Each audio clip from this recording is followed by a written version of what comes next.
বর্তমানে অনেক মানুষ আছে যারা অন্যের হক মেরে, জায়গা জমি মেরে, সুফি সেজে মসজিদ মাদ্রাসায় দান করে এবং মনে করে এর মাধ্যমে তারা ক্ষমা পেয়ে যাবে। এদের পরিণতি কি হবে একটু শুনুন। আব্দুল্লাহ ইবনে মাসউদ রাদিয়াল্লাহু তাআলা আনহু বলেন, এমন কখনো হবে না যে কোনো বান্দা হারাম পন্থায় সম্পদ অর্জন করবে, এরপর তা থেকে আল্লাহর পথে ব্যয় করবে এবং তাতে বরকত দান করা হবে, সে তা থেকে সদকা করবে এবং তা কবুল করা হবে। বরং ওই ব্যক্তি সে সম্পদ মৃত্যুর পর রেখে গেলেও তা তাকে আরও বেশি করে জাহান্নামে নিয়ে যাবে। নিশ্চয় আল্লাহ তাআলা গুনাহ দিয়ে অন্য গুনাহ নির্মূল করেন না, তবে নেক আমল দিয়ে গুনাহ নির্মূল করেন।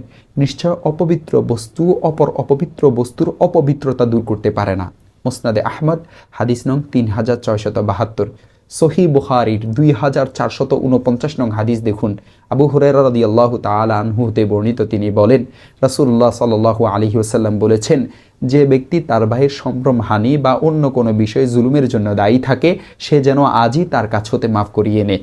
সেদিন আসার পূর্বে, যেদিন তার কাছে কোনো দিনার বা দিরহাম থাকবে না, সেদিন তার কোনো সৎকর্ম থাকলে তার জুলুমের পরিমাণ তা তার নিকট হতে নিয়ে নেওয়া হবে, আর তার কোনো সৎকর্ম না থাকলে তার প্রতিপক্ষের পাপ হতে নিয়ে তা তার উপর ছাপিয়ে দেওয়া হবে। নাউজুবিল্লাহ।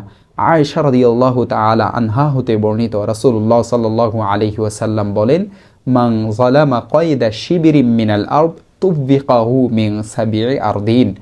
হাদিসের অর্থ হচ্ছে, যে ব্যক্তি কারো জমি 1 বিঘাত পরিমাণ অন্যায়ভাবে দখল করে নেবে, কিয়ামতের দিন 7 স্তর জমিনকে বেড়ি স্বরূপ তার গলায় লটকিয়ে দেওয়া হবে।